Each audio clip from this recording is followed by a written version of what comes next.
What do you think the biggest misconception is of Muslims in the United States? When's the last time you've ever seen a movie in Hollywood that ever portrays a Middle Easterner as a good person? You've never seen a movie that makes an Arab look like a good guy. Ever. Name one. Yeah, you're right. So what I'm saying is, you've been programmed to view these people as hostile. Let's look at the whole picture. I saw instances where like they were misquoting, verses from the Quran. Who was misquoting verses? Mainstream media. Really? One was like, kill the infidel, strike their necks wherever you find them. Yes, that does say that in the book. But guess what? It says that in the book? Yeah. But they're not talking about Christians. And in that passage, God's not even talking to the Muslims. He's talking to the angels.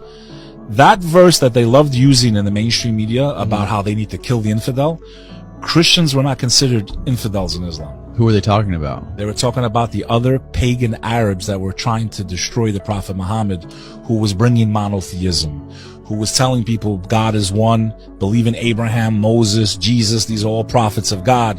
These people are praying to statues and a million different gods. They're the infidels. They're the pagans.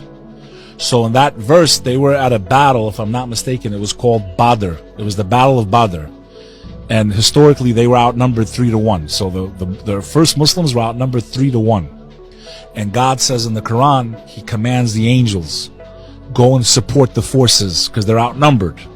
And I commanded the angels to strike the infidel. He wasn't even commanding the Muslims. And they use that verse in the mainstream media to make you think as an American that the Muslims are coming to kill you.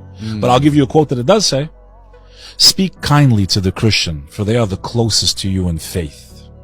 Amongst them you will find men of reason and education. That's in the Holy Quran.